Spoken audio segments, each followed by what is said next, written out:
This is another huge myth. I can't tell you how many people come to us and they've gone through their certification company and they're like, yeah, I put together my program. It's a year-long program. Here's how we get them to life mastery. Nobody wants to buy a year's worth of coaching with you. Get them quick wins in the first 4 or 8 or 12 weeks. And then from there, when people have had their life changed in 1 to 3 months, it's very easy for them to go, man, I want to continue with you forever.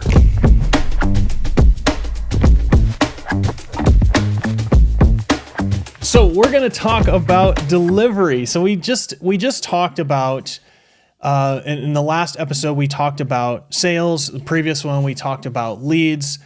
Xander, I want to get into delivery, the fun part of coaching. The reason why people got into coaching in the first place is to coach people. Yeah. Right? In the LSD model, the delivery section, it's broken down into expertise, model, and vehicle. Can you kind of give me an overview of kind of what this section is about so that we kind of understand we're on the same page? Before I even get into that, the LSD model, if we want to build a coaching business that changes lives, we get into it as coaches. We get into it because we want to coach, right? We want to transform people. The truth is, if we don't learn the lead generation side of things and we don't learn the sales side of things, we never get the opportunity to deliver. This is something that we have to shift a lot of the beliefs around for a lot of the coaches out there, right? Because so many coaches, they just get in it to deliver. They just want to coach, right? But if you actually want a coaching business, the business part of it has to come first. You have to be a CEO before you get a coach. You have to master lead generation. You have to master sales.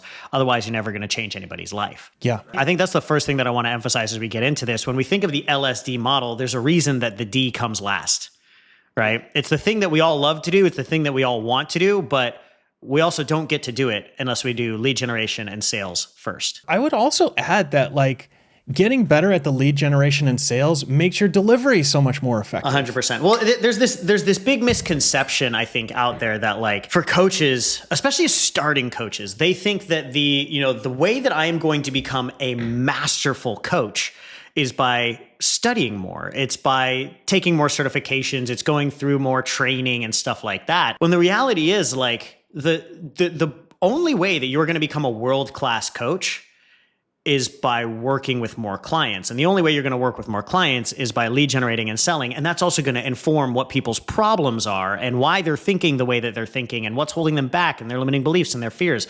So the lead generation and sales actually informs your delivery. There's a book by Mark Ford. It's called Ready, Fire, Aim. And it talks about one of the biggest mistakes that any entrepreneurs make. Most entrepreneurs focus about 80% of their energy on the delivery, right? The product, the service, the delivery. When they don't realize you actually just need to go get out there, talk to more people, sell more, market more, do more lead generation.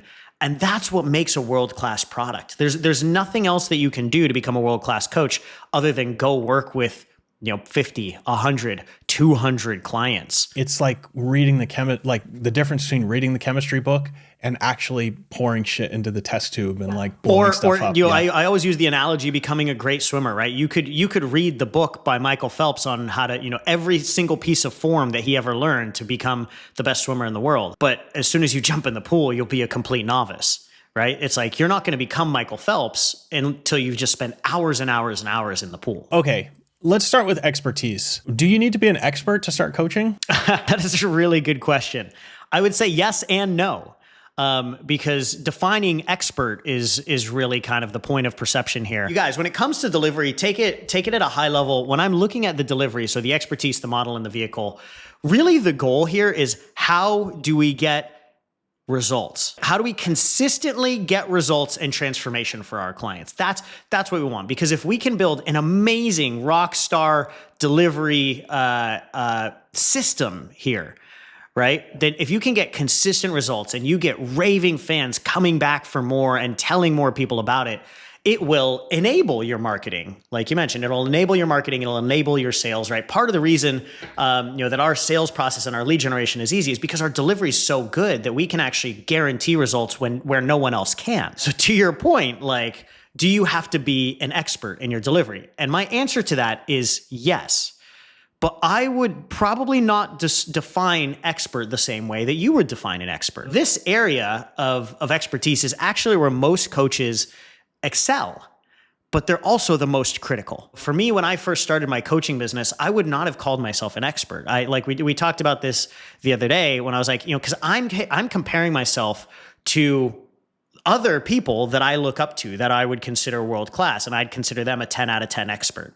And so I would call myself maybe a 6 or 7 when I first started off as an expert. But for the other people that are looking to me, they would consider me an expert because they are at a 1 or a 2 or a 3. So you do need to be an expert, but your expertise is probably, defined differently than what you think. You probably more critical of yourself than anybody else would be. And I think that's really important to understand. It's interesting. I'm thinking about this, and it's like when I try to go and solve a problem for myself, I find that a lot of people that others consider experts aren't able to help me get the result. Yeah. It's caused me to focus more on the result and less on the person getting the result. The expertise side of it. Yeah. I almost have this like kind of cringe reaction when people consider themselves the expert or they talk about how they're the expert, because it's kind of like, let me see if I can get the results doing your shit, and then let me decide whether you're the expert. If you're the expert, right? I have had clients that have worked with me before in areas that are definitely not my expertise. Yeah. And they have hired me not because I was the expert, but because they trusted me. They really, what they wanted is they wanted a partner. I remember when I was first starting off, and it was basically just like me and my VA. I had this entrepreneur reach out to me because he saw one of my social media posts, got on a sales call with me. I wasn't even at the $1 million mark at this point, and he had like a $5 million manufacturing company. And he got on the phone with me, and kind of like what we were talking about, the other day, is like we were basically digging into like his problem, and I was describing his problem better than he could. Just because I could describe his problem better, he assumed that I could help him solve it. And when it got to like positioning myself to like work with him, I was very honest with him. I told him, I was like, look, I've never done this before. Yeah. I've never helped someone in your situation. I've never done this.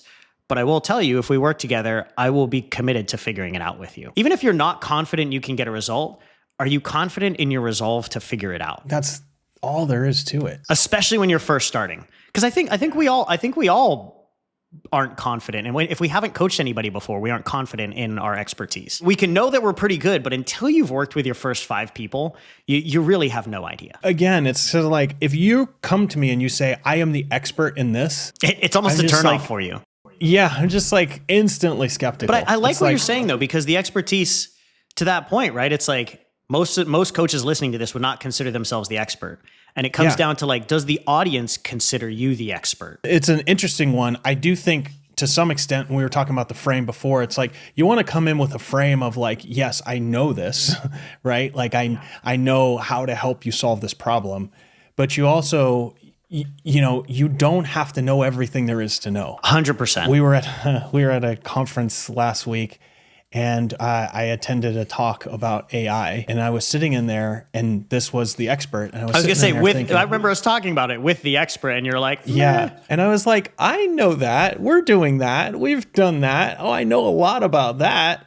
Actually, it's not that. It's this other way. And I was like, why is he giving this talk? Why am I not up on this stage? Yeah. And actually, that question, it started to answer a few things in my mind. It's like, well, he's positioned himself in a way that, people come to him for this stuff. And he does have a lot more experience helping people solve this and this and this problem. And he probably has some conviction and confidence and frame around it. By the end of that, I was like, you know what? I could be a AI expert. I could go give this talk. And it really, when you think about expertise, it's a lot more about your confidence and also your ability to want to figure things out. Someone like on one of our Q&As recently, someone was like, Xander, how do I become the expert in like blank? I was like, technically you just call yourself the expert in blank. There's not a lot more to it. To your point is really what it comes down to is like, I am committed to solving this problem and helping people overcome this obstacle and getting there. You described this, that moment where you realized you didn't need to know everything to help someone. Yeah. That was early on when you were working with Jack. You just like, oh, I can help someone get from a 3 to a 6 or yeah. Whatever. And it's like, you don't have to, I can't remember. I can't remember the movie, but it's that movie with Leonardo DiCaprio, and he's like a con artist, and he's all over the place, and he's like pretending to be a history teacher, and like the way he gets by being a history teacher is like he just reads the chapter that everybody's at the week before so that he can teach. It's like, as long as you are like aware and ahead of where your audience is, and you're committed to helping them get a result, right? Like, it's helpful. But again, I will come back to, like, most of you guys as coaches, you do not realize, like, you tell yourself you're not an expert, and I will tell you right now you are. I can't tell how many coaches that I have worked with, right? And you don't call yourself an expert. And I look at you, I'm like, how do you not consider yourself an expert? You spent the last 7 years learning about X, Y. That's expertise. Yeah. That movie was Catch Me If You Can. And there's a line in that movie. There's a line in that movie that just like hits me. So Tom Hanks is asking him, like, how did you pass the bar? All this stuff you did, how did you pass the bar? And he goes, I studied for it. It's just like, this guy was quote unquote a con artist, but like, really all it is just putting the work in.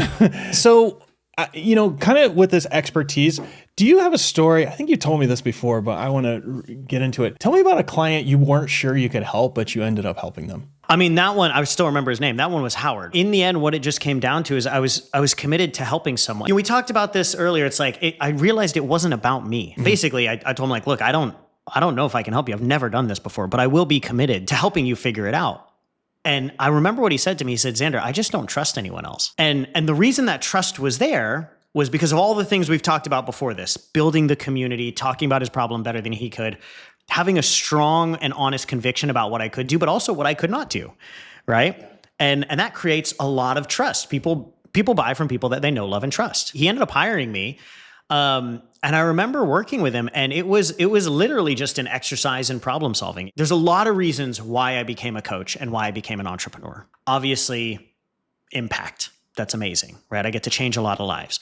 Obviously, freedom, right? Like, I live in Costa Rica. I get to decide where I want to travel, when I want to travel, what I want to do, who I want to work with. What shirts you want to wear. What shirts I want to wear, right? Or not wear. There's a ton of freedom. There's a ton of impact. Obviously, like, we get to make great money. And because of that, we get to have really cool experiences. Those are all the reasons that, like, most people say why they want to build a coaching business and an entrepreneurial business. I have found that building a coaching business has been the highest level of personal development and spiritual development that I have found in my life. Maybe that sounds a little bit selfish, but like, I believe one of the purposes of life is for our own growth. I believe in like source or higher consciousness or connected power or God or whatever you want to call it. And I believe that life is about growing to become more connected, more aligned.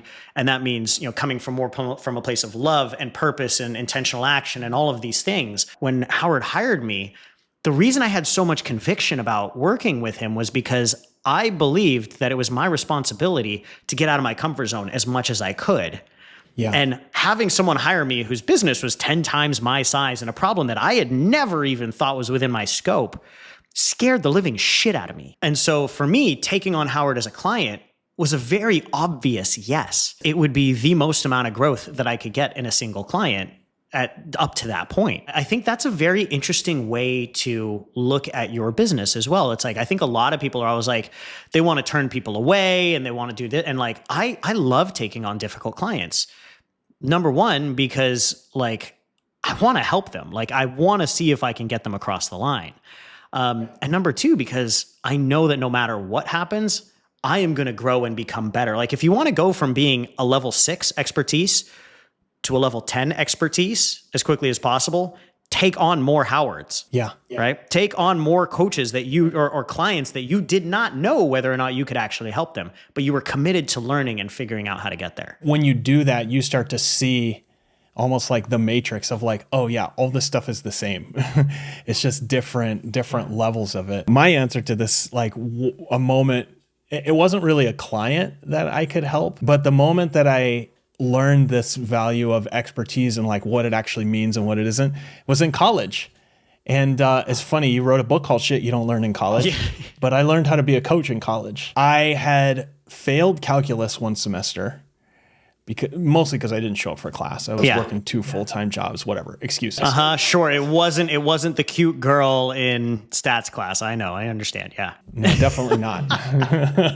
Calculus is not, for me, it wasn't the kind of thing you could just like show up and just figure it out. Like, you had to actually like go and learn it. Yeah. And I was really on the path to failing it again. And I was like, okay, I got to do something different. And so what I did was I basically tapped the shoulder of the cute girl sitting next to me and I said, hey, do you want to start a study group? And there was like a couple other people around and we were like, yeah, let's do a study group. It was like, great, we'll do the study group on Tuesday and I will show you, chapter 3 or whatever. And I didn't know anything about chapter 3. I had no knowledge. I was like, well, I better learn this so that I can teach what I've learned. I can teach, yeah. Basically, that's what we did. We got together, we did 15 minutes. I did a bunch of studying for it, did 15 minutes on chapter 3, and they were like, oh my God, I totally get it now. Literally 3 days before, I had no idea what it was. Yeah. But now I knew I had to teach it. So I was like, you became committed. So you had to become the expert on chapter 3. We did it. And I was like, wow, I really understand this shit. And they were like, who wants to do chapter 4? I'm like, yeah, I'll do it. I'll do it again. Let's keep going. And it was just like, I got an A in calculus because I had to go and teach it to other people. And it was just kind of that same thing. It's like, if you're 100% committed to getting the result because you have like social accountability or like people are paying you to get them the result, like you will do what it takes. Well, they say that one of the best ways to learn something is to teach it. Yeah, exactly. That's how I became an expert in calculus. Don't ask me any calculus questions. I don't know anything about that. It was a reminder. Everything is figure outable. You figure it out and then you teach it to other people.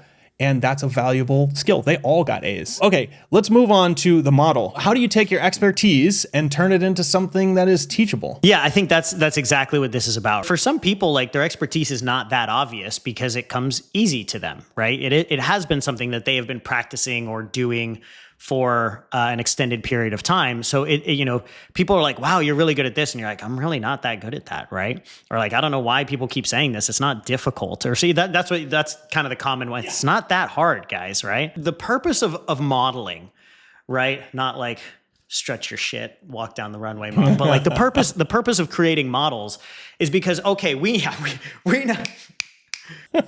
now need to take, let's say you've spent the last 5 years or 10 years becoming an expert in some field. We now need to take what is now become intuitive genius for you. Like it's unconscious competence, right? If you go through that cycle, you have unconscious incompetence, and then you become conscious of how incompetent and shitty you are. And then you work really hard and you can be consciously competent, but it takes a lot of energy and effort. And then eventually you become unconsciously competent. You're not even paying attention and you're just great at it. What we need to do is we now need to take your unconscious competence and translate it into something that somebody who is incompetent can actually use to become competent. Yeah. And we need to make it simple. We need to make it easy for them to follow because otherwise you'll never get results, right? I think a lot of coaches, they have this expertise and then they go do this coaching and you probably have great connection and you probably get great results with some people, but if you don't have a system to follow, you're not going to get the consistency that you really need. And that's the purpose of a model. When developing a model, the first thing that you really do is you go back to the offer and you ask yourself, well, what is the outcome? We talked about it. Your offer, your coaching really should be a solution to a problem, which means there's an outcome. There's an end state. What is the end state that you're trying to get to? So if I took this idea of like knowing AI and we came up with an outcome of just like, I will get your, I will help you use AI to streamline the operations in your business over the next 8 weeks or something like that. Yeah. I mean, so AI is kind of a broad topic and operations is kind of a broad topic. From an offer standpoint, we'd probably narrow it down even more, right? How can we leverage AI to cut 20% of your costs and increase revenue by 20% at the same time, right? Gives us a concrete outcome. Probably an easier one is like, we'll just use ours from a coaching standpoint. Our launch program is designed to help coaches start enrolling high ticket clients within a couple of months, right? So it's like you could have never coached before in your life. And within, on average, our clients start to get their first high ticket clients on average between 43 to 52 days. Right. So if the goal is to start enrolling high ticket clients, $3,000, $5,000, $8,000, $10,000, whatever, you're going from non-existent coaching business or, maybe, smattering of low ticket clients or course buyers or something like that, right? To enrolling high ticket clients consistently within, 60 days, basically. So that's the outcome. So you start with that outcome. You start with the outcome in mind, and then you go, okay, let's break it down. What are the pieces that go into that or the steps that go into that? And then what are the things that you need to do consistently throughout? So I'll give 2 different examples. To start enrolling high ticket clients as a coach, we've already talked through the model. It's LSD, right? Leads, sales, delivery. First, you need to have what you're going to deliver. Then from there, you need to be able to sell people. So that's the sales. And then you go back one step. Once you have the delivery model, once you can sell people into your program, you start generating leads. High ticket clients, that's the way you go back, right? And so the first thing that we have to do as someone is we have to get them the delivery model, then we have to get them the sales, then we have to get them the leads. If you kind of look at it that way, that's kind of like the stepwise model. So there's these 3 major steps that you have to get through, these 3 major milestones. You have to have a program you can deliver, you have to have a sales mechanism to convert, and you have to be able to start generating leads.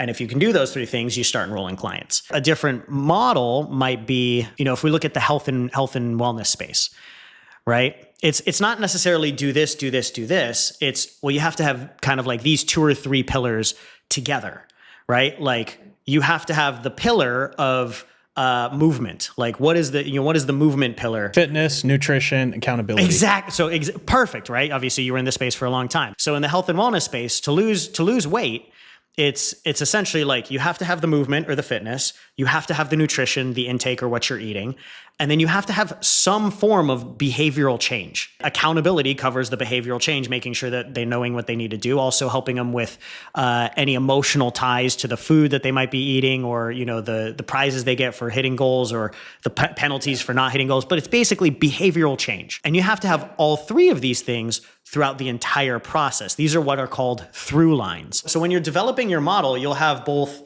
steps or stages. I kind of consider this like freshman, sophomore, junior, senior year. You got to go through this first to get to this, then you got to go through this to get to this, then you got to go through this to get to this.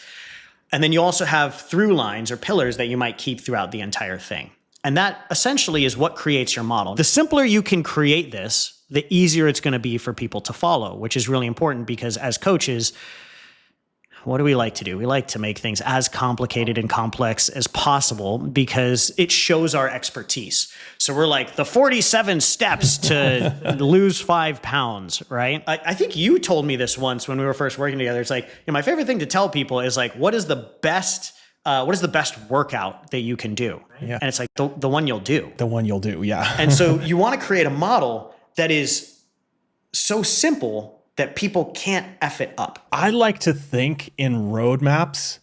It's like, show me where I'm going to be, where I'm starting, where I'm going to be in week 2, week 4, week 6, week 8. It's an interesting one that you have this sort of pillars, because the reality is like, if you don't follow the pillars, then you're not going to achieve the roadmap. You're not going to hit these milestones. Yeah. So it's like, those 2 things together kind of make the model that really works. Yeah. I really like that. This is yours saying, I love things in 3s. Yeah. But psychologically it helps having things in 3s. I've built models for businesses before that are in 4s and 5s and things like that. But if you can build your models in 3s, it's just easier for the brain to remember and it just works better. That's a real simple, easy tactic and takeaway. It's like whatever your model is right now, just make it something with 3 and it'll be better. You'll get better results with people. Yeah. And something in 3s. I think that's what it's about though. Like so many coaches go, yeah, but theoretically you need all 4 of these things. And you're like, theoretically, if you follow that, you're going to get worse results. So just figure out how to make it 3. When I was a project manager back in a previous life,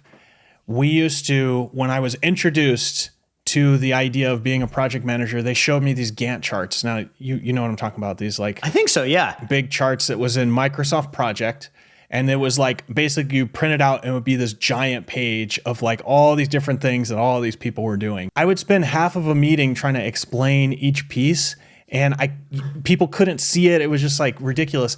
I remember what I did one day was I just opened up a Google Doc and just drew the actual like, here's when things are supposed to be done, because I just wanted it to be simple. I brought it to a meeting and it was like the business people in that meeting, like their jaws dropped. They're like, I finally understand what this project is about. And it was like, you need to do this every single time. Well, it's so funny you bring that up because like now looking back at it, I think that's what made me so good when I was an engineer at Cisco, right? Because I would take these very complex multi-million-dollar network designs and I would basically explain it to the business development people. I was like, look, I know there's like 1,000 pieces here and like 800 pieces here.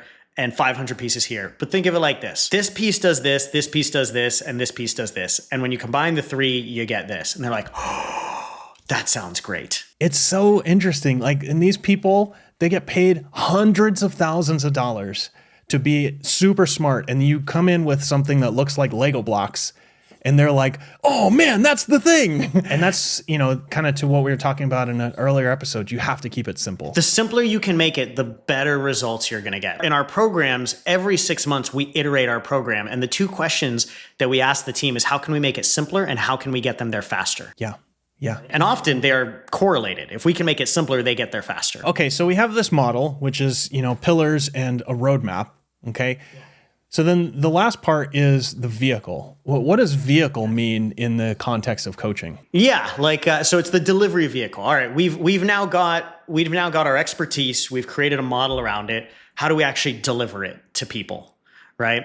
And there's several different ways that you can deliver this expertise, this training, this transformation. At the core of it, in terms of delivering your coaching, you could do one-on-one, you could do group, you could do retreats, you could do self-study courses. And then it's also like, how long is your coaching? Is it kind of like we talked about, are you doing session-based coaching, you're doing monthly recurring, you're doing a program-based, all of that sort of stuff is really like, how are we actually taking this and packaging in a way that, number one, gets great results, but number two, people also want to buy. Because again, we have to remember this. If you just create something that gets great results, but you've done it in a way that people don't want to buy it, you're not going to get any results with anybody. And I think that's what makes up the vehicle. Like if you get something that gets results, but it requires they watch 25 straight hours of probably not going to work videos, then they're probably not going to do it. Yeah. This is another huge myth fed by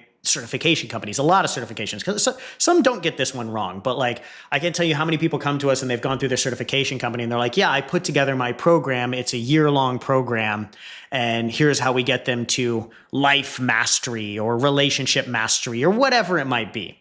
And I'm like, when was the last time that you just went up to somebody that you didn't know and you bought 1 year's worth of work with them? They're like, never in the history of ever has that happened. We as coaches all know that, like, okay, well, what does it take to like really change someone's life? It does take time. You can shift someone's mindset in a moment, but how long does it take to shift an identity? A year, 2 years, 18 months, right? You can teach someone a tactic in an hour, but how long does it take to master the skill of implementing and executing on that tactic? We as coaches know that to get the long-term result, it does take time. But the problem is nobody wants to buy a year's worth of coaching with you, especially if they don't know you. We had a client of ours, Angie. She used to work at Tesla. She had quit her job, wanted to get into career coaching, and she was trying to sell like a year-long executive coaching package. And for 2 years tried to do it on her own and never got a single client. The first thing that we taught her the sales process, our sales mechanism, our perfect consultation.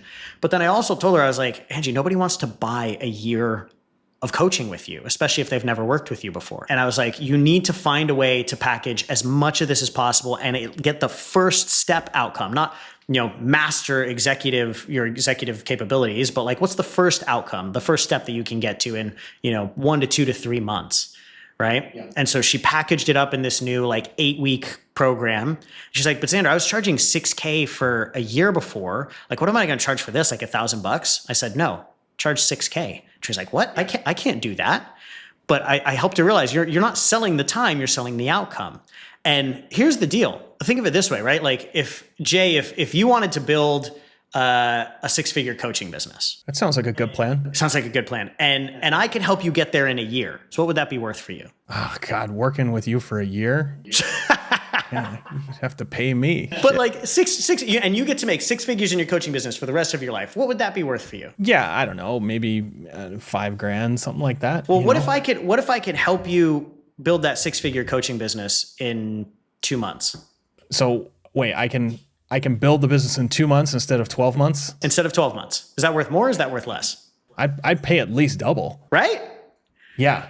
So it's not exactly. It's not about like how much time you spend with someone. And so literally she shortened the program and literally that next month, I think she sold like 11 or something, because it's harder to sell time than it is to sell money. For example, one of the main delivery of vehicle ideas that we teach is what we call the two-stage rocket.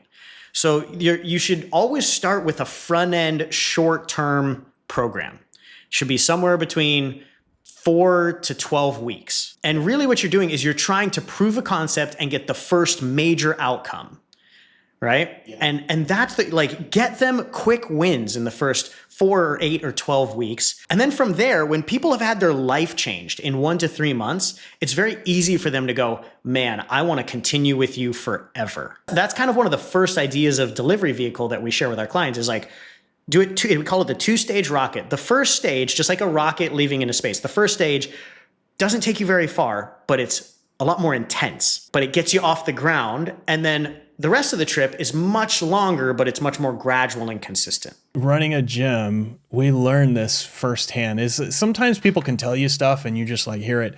But if you actually experience it firsthand, it's like, right. Okay. We had a client that we were charging, I don't know, $200 a month. And they wanted to lose 100 pounds, and we were charging them $200 a month. We did everything for that $200. And over the course of, the year, they lost maybe 20 or 30 pounds, right? And they spent over the course of the year, $2,400 with us. So after doing that, they decided they were going to spend $30,000 to get stomach stapling surgery, an invasive, very dangerous thing to do. But in doing that, they were able to lose that 100 pounds in a couple of months. They paid, 10 times as much, more than 10 times as much, 15 times as much to do this very outcome. invasive, dangerous surgery because they wanted the result faster. They wanted the result faster. It doesn't matter what we thought. We could say that's not healthy. You should do it this way. Yeah. Right. But they wanted it now. Why do you think Jeff Bezos is so fucking rich? Right? Literally, he did an interview. Must have been a couple of years ago, and literally, they were like, "Are you worried about all the technological advancements and changes in the world? Do you think there's ever a world where they could put you out of business?" And he goes, "Our business is not built on our business is not built on technological advancements. My business is built on human psychology, which is not changing." Nope. He said, people will never stop wanting things cheaper and easier and faster. Yeah, absolutely. He's like, I will never have to worry about it. Here's the thing, you always hear this thing is it can be cheap, it can be easy, or it can be fast. You can choose two, right? And it's just it's like, and with your coaching business, it's make it easy, make it fast, charge a ton of money for it. Charge what you're supposed to charge. So we've put this sort of delivery vehicle together. How do you know if it's actually working? People are getting results. All right, well, is that not the answer you were looking for, Jay? No, that's good. So as you've done this, have you had multiple kind of delivery systems? How have you tweaked it along the way? That's a good question in terms of the actual delivery it changes as you evolve. We kind of talked a little bit about one-on-one versus group versus self-study programs and things like that. And I think when I first started into the space, I still have this grandiose vision of the millions of lives that I'm going to change. Right. And so when I think of okay, how I wanted to deliver that, the answer was easy when I was first starting off. I wanted to build self-study courses and programs that everybody could access and get to. Because I knew there would always be limits on my time. Yeah. I learned very quickly that self-study courses, you're fully aware of this, self-study courses don't get results for people. Nope. If you're listening to this right now, ask yourself, have you ever bought a self-study course that you did not complete? Maybe the better question is how many self-study courses you have bought and that you did not complete. And I think there was a study that was done that found between 91 and 94% of self-study courses and programs don't even get completed, let alone get results. Well, the first thing that I learned was we actually did try to sell a program somewhere early on in the beginning and learned very quickly. It's just as hard to sell a $200 or $300 program as it is to sell a $3,000 or $5,000 program. Yep. Right. And most people don't realize that. I also can't even think of a self-study course that's ever existed that has changed the world. Exactly. And that's just the honest truth. Right. And so I think it was very eye-opening to me to realize, holy shit, well, if let's say I did create an absolutely revolutionary self-study course or program, right? And I sold 1,000 of them. To think that 950 of the people who bought it never even complete it just felt kind of immoral to me, to be honest. I may have reached my goal of making money at that point, but to what extent? Yeah. Right? Like, that's not why I got in the coaching space. I didn't get in the coaching space to make money. I got into the coaching space to change lives and actually have transformation for people. And this is why, like, you'll see if you go look at any of the people that do a lot of like self-study courses and programs and stuff out there, like, go check their Trustpilot. Like, they have real shit reviews, right? Because they don't get results, right? And so if you're doing this as a starting coach, you can kill your brand before you get up and running at all. And so, like, I learned very quickly, like, don't do that. So when I first started, it was pretty obvious, like, just do the one-on-one coaching, right? You start with the most simple and easy way to get into the delivery vehicle. And it was one-on-one. Like, to get up and running with one-on-one coaching, you need an internet connection and like a phone or a laptop. And that's it. And Zoom, Google Docs, maybe, right?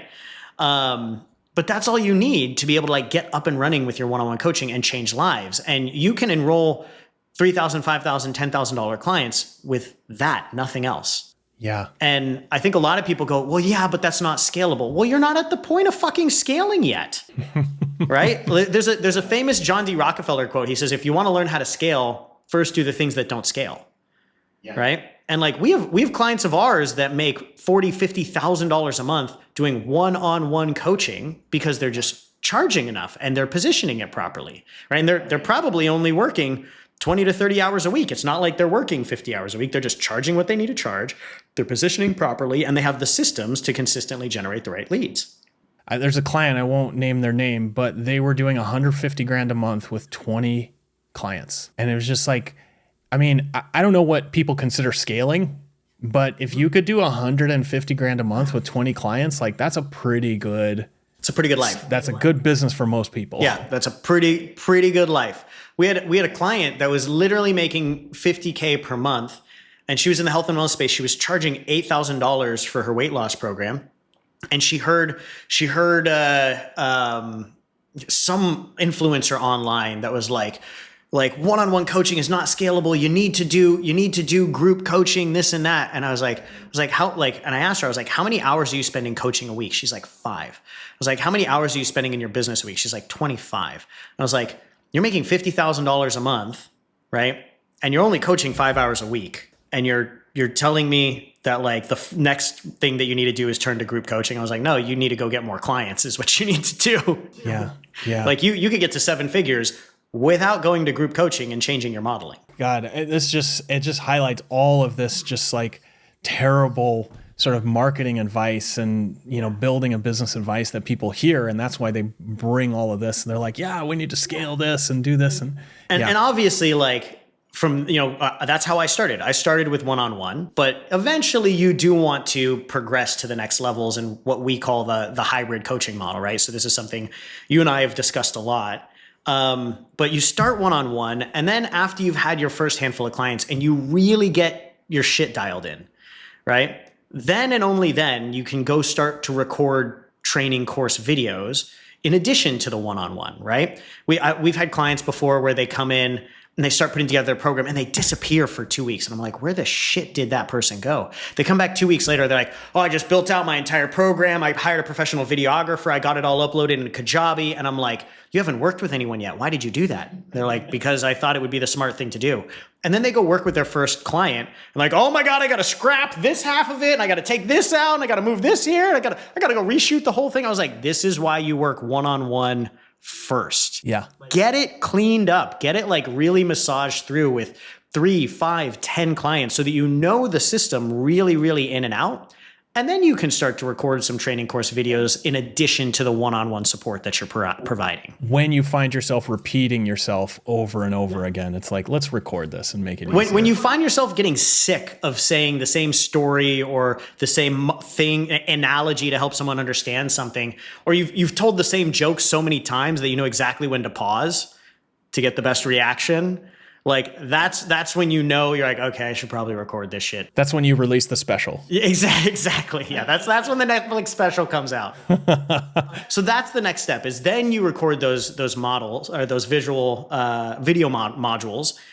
And then when you have like a consistent 10 plus clients at any point in time, you can start to introduce a group aspect, just because it gets them more support. You get accountability and social epiphanies on these group community aspects or group calls and things like that.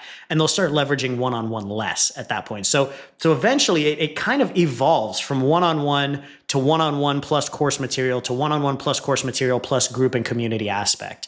And that's incredibly scalable. Like we have 150 or 200 clients that we work with at any one point in time, and we can guarantee results with that model. I'm just, thinking through these last 3 podcasts. It's like, if you listen to all of these, it sounds like a ton of steps that you have to take, right? But the thing that keeps shining through is figure out what results your client wants, and then build a system to get them that result. Everything revolves around that outcome. Yeah. That's why we start with the offer, right? Because the offer kind of dictates everything else. It's like, if you know where they are and the actual outcome that they want to get to, your lead generation, where to build the community, what to talk about, your selling mechanism, your model, your vehicle, everything's built around that one thing. Yeah. And the cool thing is, if you've listened to all of these and you're like, okay, this sounds like a lot of steps, you got 10 pages of notes. High Impact Coaching literally lays out step by step on how to do it. Right. And this is kind of what the offer is. This is how we teach coaches to build profitable businesses. Yeah. So if you want help building that coaching business, click the link below, fill out an application, see if it's a good fit, and we will give you our system. Anything else to add, Xander? No, that sounds great. I hope you guys have enjoyed. Like, this is fun for me. So we're just going to keep doing more of these. Yeah, no, this is really good. I would really love to dig in on a few of these things. And, we've gone through like some real principles. I'd love to dig into more tactics. So we'll do that in future episodes. Perfect. Love it, man.